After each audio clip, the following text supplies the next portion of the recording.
This conference will now be recorded.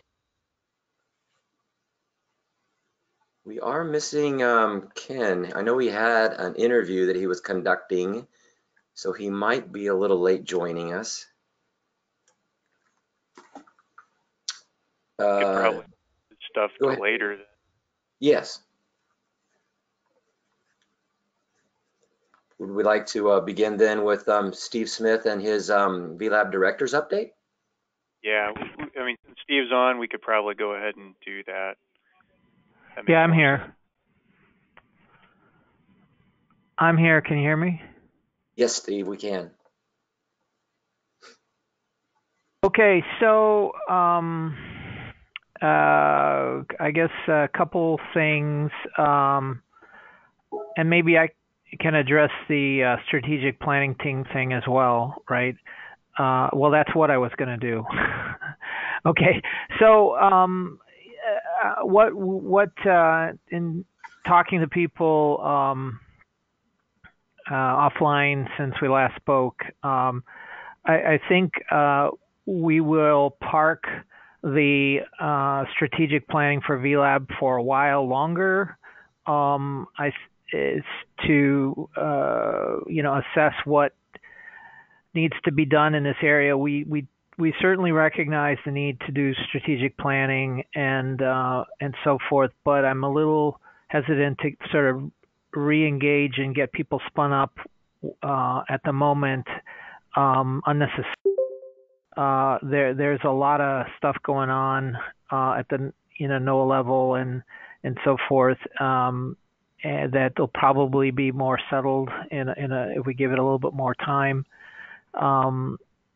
That's, like I said, that's not to say we certainly don't undervalue the need for strategic planning with regard to the VLab, but there's I will say one thing. We mainly through spurred on by the selection of Todd Neeson, who's a VIT member from NOS, as our NRAP VLab outreach director. We are sort of focusing in the next certainly 6 to probably 12 months on our customer outreach efforts and kind of looking to that as the main focus for the next year or so, to try to see where we could take advantage of a number of strategies there. Sorry to use the word, but to try to better connect with our users and provide more in the way of consultation and get more evaluation of how people are using or not using the VLab to get what they need done. And so examples of that, recent examples is the Todd and John were actually at the NOAA modeling fair a couple weeks ago. This week, part of the VLab team is heading to Norman, Oklahoma, to the National Weather Center for a VLab on-site outreach event there and addressing the NOAA organizations there, being WFO Norman, the Storm Prediction Center Laboratory, the Radar Operations Center, and the Warning Decision Training Division. So the group's flying out there, and on Thursday this week they're going to be doing that. We're going to have a webinar to Weather Service managers coming up on Halloween, and we're also going to be coming up with a strategy to reach out to project and community owners to determine, like in a follow-up mode, how things are going. And this is to, in particular, in concern over, projects and communities which may have been aborted or gone stagnant or something, and to see if we can do something to enable them again or do a reset so that they can get back on track, that sort of thing. So that we view as a really high priority in the next, 12 months or so, in order to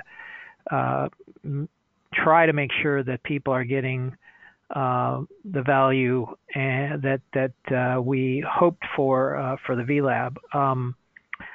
So that's not to say we won't be dealing with technical enhancements and things under the hood. We're still working on those. We have some issues that are affecting VLab right today, which is the LDAP. There's for example, issues with an LDAP maintenance, which was my understanding, a kind of an emergency IT security maintenance, and that is causing problems today. I'm sure that's one of the reasons Ken may have had difficulty joining this if he does at all. But we also have the ICAMS migration, which will replace LTAP altogether, and we're working to try to find a path forward on that. The issue with the ICAM migration is that it's a different type of authentication, which presents challenges to our Google authentication, which our users have come to love because it allows the sort of single sign-on, and if they're already logged into Google, then they're good to go in VLab. And we work very hard to establish that. So the ICAM is poses a potential threat to that use of that technology, and could degrade the user experience of VLab users. So we're trying to see what we can do in that area.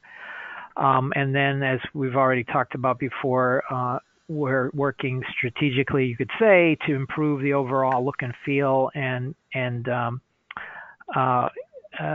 across the VLab services. So Tao Pham, who we recently hired, is leading that project, and we hope to roll out new versions of Redmine and the landing page in the LifeRay shortly, which will be a big step in that direction.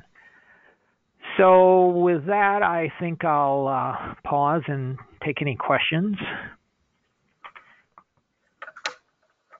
Hey, Steve, this is Dave Beechler, and I can't say thank you enough for those things and thinking about the changes down the road and trying to pull users back in. That's the one big complaint that I get when I talk to a lot of SUs is they feel like they don't know how to do certain things, or they don't know where to go, and I think a lot of the reaching out is really going to it's going to bridge the gap that's been created, and I can't say thank you enough for doing those things, and I think it will help in the long run with customer service, and it also help with improving the VLab experience for new users, not just the current users, but new users that we're going to reach out to. So thank you.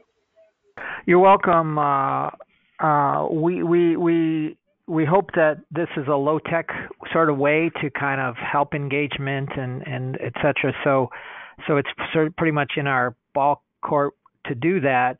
We just have to come up with a strategy and start, knocking them off. But I think, again, this is to be very focused on the customer's experience and their needs, and not in any way, shape, or form, hey, why aren't you using VLab, kind of like a downer or punitive in any shape or form. So yeah, we definitely think this is something that's time has come. Probably it's long overdue. So David, I appreciate your feedback on that, and we will be acting on that sooner than you think. Yeah, and what may end up happening is you may end up getting some talent out there that maybe has some knowledge or some experience that could end up providing that back into the community or back into VLab itself by reaching out and doing those things. So you could be tapping on a gold mine of yeah.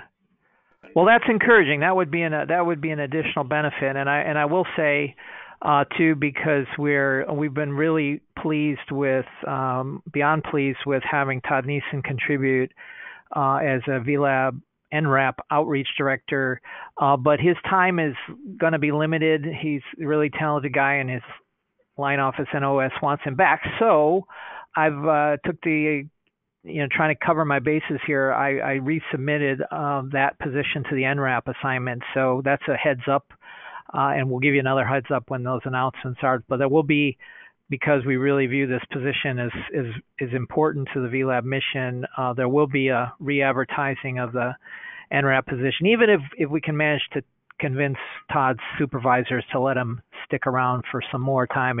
We may have two. That would be a nice problem to have. But in any case, that's the commitment to improving in that area. Any other questions or comments? This is actually Todd speaking. Can you guys hear me okay? Yep. The other thing I was going to add in terms of improving the new user experiences with the team, we're looking at developing some short how-to videos over the coming months that will start rolling out. So when you see a feature on LifeRay or anywhere that we want to highlight in terms of usability, we're not going to just point you to a VLab user guide instruction. We plan to do these 1 to 2 3-minute tutorials on how to, so that if you're a new user coming in and you see something cool, you should be able to watch a quick instruction to get people rolling quicker. That's just one of the other tools we're looking at deploying. That's it. Thanks, Todd. Any other questions on this topic? All right, Dave and John, I don't see Ken in my attendee list. Right. He did contact me and indicated he was. It appears to be sort of permanently detained, so I don't think he'll be able to join us to this meeting. So we may have to just do without him. And I was wondering if perhaps Todd could give us a quick introduction to the new landing page and the new Redmine look and feel. I know you've done some sort of work there. Yeah, I can. John, can you go to a browser and pull up? I don't know if you have the links handy. I can send them to you in chat if you don't. Well, let me go ahead and just make you the presenter, and you could just show us from your desktop. Yeah, let's do it. This won't take long, I don't think. And of course, I do not have the proper, I'm on a different machine, John, so we're not going to be able to do that. Okay, well, let me go ahead and if you'll send me the links, I'll be happy to orchestrate it from my end. Okay. It's coming your way right now. All right. So I'm doing that, and now show my screen. There we go, and we're back. Okay, so here is the latest incarnation of the new landing page for the VLab. Go ahead, Todd, take it away. So all we're doing here for everyone, and I sent an email with a link to this early last week, I think Monday last week. It's just rearranging a couple things to make it easier for a new user coming in. It's also, what we're trying to do is put more dynamic content in. We're going to highlight upcoming events that may be of interest to our community, but also we plan to use, when I alluded to things like training videos coming, that type of content will be coming in here. So this will be a changing site moving forward. What you see here that John's showing is what we want to deploy this week as a start. And John, just scroll down a couple little to the bottom.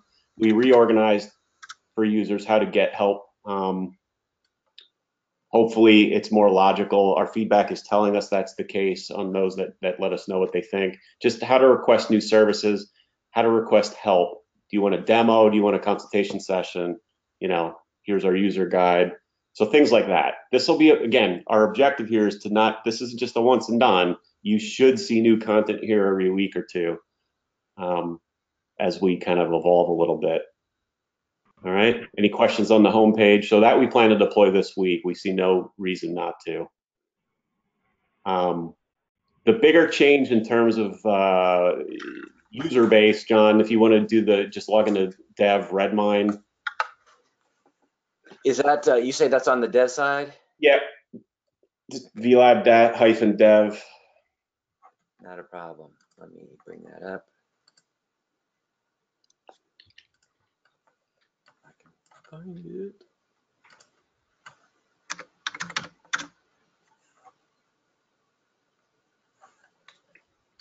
Sent you a chat too, if that's quicker.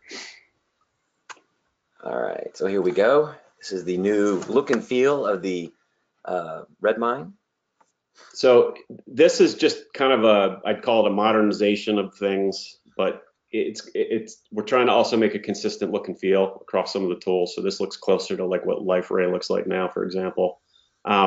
It's by and large formatting and layout, and we have gotten a lot of feedback on this and some suggestions, and the team's looking at it. So Steve mentioned earlier, Thao on our team is a developer, so she's looking at all the feedback we got. It largely, there's no showstopper issues we're aware of.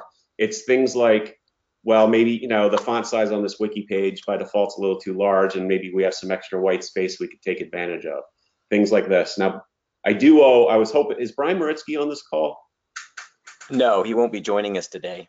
Okay, because we do owe him. I was hoping he was going to be on this call because I know he was asking for us to provide an update as to the specifics of what Thao was working on, and Ken was going to be talking about that today if he had been able to make it. So we can follow up with Brian on an email.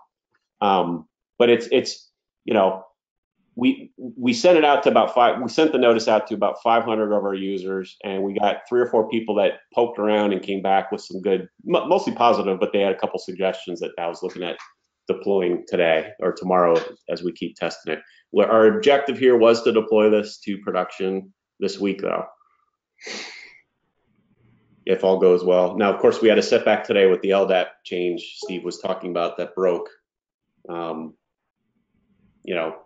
All of our, especially external users, it broke their ability to log in. So that's kind of trumping this right now.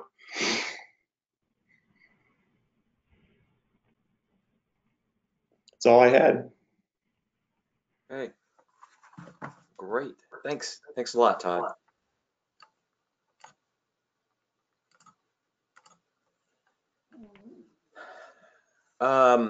So since there is some slack in the agenda, there were a couple issues that were raised at our last, and by issue I mean tickets, that were talked about at our last meeting, and they were re-wickered essentially during the interim between our last meeting and this meeting.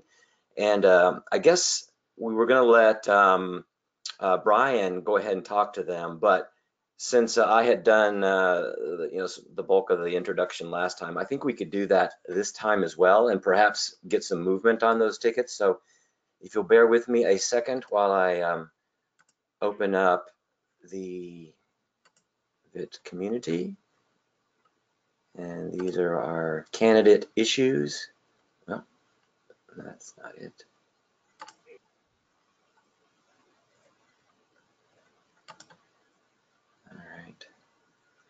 I don't know why it's doing it. Okay. And so we're getting to the candidate issues. So let me make this bigger again since we no longer need to. Okay. So these are the 2 issues. And originally there was just one, but we broke them out into 2 separate issues. And let's go ahead and take a look at them real quick. So everybody is familiar probably with the concept of a watcher on an issue. And this is a person who, as the ticket changes, they receive email notifications so that they can just kind of stay abreast of what's going on. And the way one would do that typically is over in the far right-hand corner. You can add a particular person as a watcher. But the desire was to add a regular field as a watcher. So when you would, let's say, add a new field here, let's see, edit. Oops, there we go. So one of the fields that would be available here would be a watcher field. And I believe the idea is to add more than one person to this field. So you would do a multiple select, allowing multiple people to watch a particular ticket. So that is ticket 1. Are there any questions kind of generally on what the nature of this ticket is? Okay, so let me go back to the other issue. And so here the idea is they need a way for multiple people to be able to watch an issue. And I think in this case, let's see. Okay. Actually, this one is the one with multiple people. Let me see. I need a way for multiple people. It's particularly important. Okay, so I guess this one is supposed to be for the multiple people, and let's go back to the other one. And then I guess, I'm not sure why this one wouldn't already be available. Let's see, but also a way for users to look upon the latest issue with the package. Huh. Well, maybe I'm not doing a very good job of this, actually. Add a new watcher field. Okay, well, I think we already have the ability to do the add multiple people to watch the ticket. So I'm not sure what that gives us. I'll have to go back to Brian and find out what he was hoping for, because apparently that is, it wasn't captured properly. So I suppose we could go forward with the one issue, and that issue is adding a new watcher field to Redmine, and that's ticket 54610. And so that, let's see here, let's go back. I'm gonna go up here. So I guess Brian was recommending that the team would endorse this ticket. And if anyone has any questions on that, I would certainly do my best to entertain them. Otherwise, we could take a quick head count and see if anyone would object to endorsing it.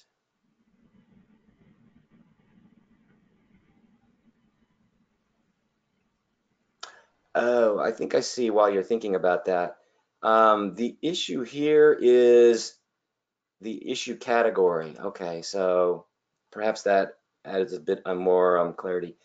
So the we have categories, and I can show you that just real well. Here it is. So the category is new functionality, and what they want is the ability to have on this particular, so any ticket of category, say new functionality, certain people would be watching that. And we can, you can sort of, let's do just a quick check to see what some of the other categories are. So let's say, you were only interested in best practices. So you could assign your team, let's say a few people, to watch just those particular tickets. So anytime the category of new functionality was added, you would then be kept abreast of that. So I think where this comes into effect is that SCP migration has different projects, different, we'll call them applications or something of that nature. And it'd be nice to be able to assign an application to a number of people. So that's what we're after here, is this by category, multiple people being able to watch that category. Okay, so I think I've done better now. If there are any questions, please let me know. Oops. All right, so given that now, does anyone object to endorsing both of these issues such that then we'd go ahead and have the opportunity to rank them?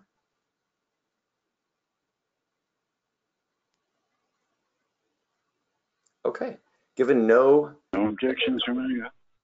Okay, perfect. So I will indicate that these two issues have in fact been endorsed by the VIT, and I'll get them on our ranking spreadsheet and let everybody know, and we will then proceed to rank them. All righty, perfect. So let's see, I just wanted to quickly check with David. You mentioned you might be updating some of your tickets to make them candidates. Do you have anything to bring to the group under this topic of candidate tickets? Not for this meeting, John, but I will have, I was going through some things probably just 5-10 minutes ago, and I hope to have 2 ready to go for next meeting. Okay, perfect. So I will turn that back over to you, David, and I believe we're now at the open forum portion of our agenda. All right, thanks, John. And I don't have a whole lot of things to really go over and discuss, but like I said before, when Steve was talking about some of the things and getting the customer service involved and doing that outreach component, I really can't say how much I'm really excited about that, and I really believe that's going to make some inroads with a lot of gaps that we presently have. So I'm really excited about that. If you can't tell by the tone of my voice, I'm really looking forward to that, and the work that Todd's done so far, that's just fantastic. So kudos to both you guys, and I'm sure there's more of a support staff behind that as well. But that's all I had for my end that I wanted to talk about. So did we ever get Ken for the call, John? No, he's tied up in that teleconference dealing with, I guess it's LDAP. Okay. So right. he won't be joining well, us. I guess we can go to any of the open action items that would be next. Sure, I'll bring that up for attendees to see.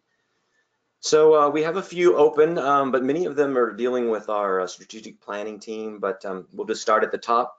The first item involves our ongoing effort to recruit a new member from NIMS to serve as their representative. And I've been engaging, contact over there, made several attempts, and he's gone quiet on me. So we may, during the interim between now and our next meeting, maybe try to get in touch with him via phone or something of that nature, and see if we can get some resolution here. We've been without an active member now for quite some time from NIMS, and it's, we really need to push hard. Yeah, John, this is Steve. I'll reach out to a contact I have in NIMS at pretty high level and see what we can do to get some action on this. Basically, we need to take it up a notch or two, I guess. So I'll do that. Just let me proceed with that. All righty, perfect. Then we have also provide guidance to the VIT on how to proceed, and that was accomplished today during our director's update. So we will close that one out. And I guess in summary, we'll basically be putting the strategic planning team effort on hold for a period of time.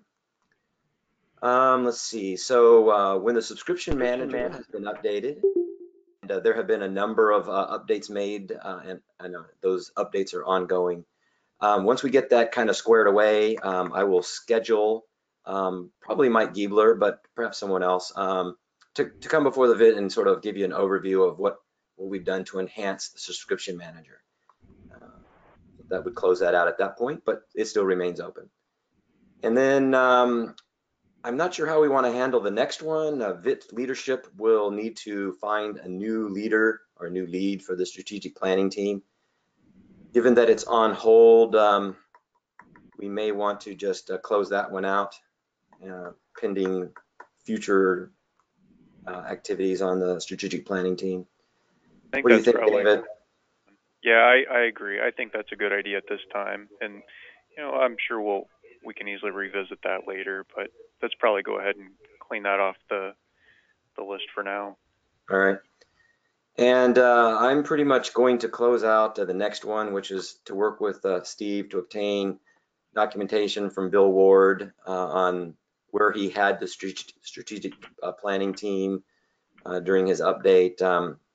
Made a number of attempts, and I just don't see we're going to get anything back in regard to that. So we'll close that one out with this meeting as well. And then the three remaining ones all deal with the strategic planning team. And I would go ahead and just leave them there for now, and we'll address them at such time that we, establish another team. And that concludes our update on open OPRs or whatever, open action items. There we go. Alrighty, and then new action items. Okay, well, I haven't done a very good job of keeping those, but I'll do my best. All right, so Steve Smith will reach out to NIMS in an attempt to obtain a member to represent their VLab users. I will update the 2 VIT tickets that we reviewed today, indicating they have been endorsed, and put them on the spreadsheet for VIT members to rank. And I think that's all the action items that I have. Did I miss anything? I think you covered it all, John. Okie dokie. Then I'll turn it back over to you, David. All right, thanks, John, and thanks for everybody calling in for the meeting today.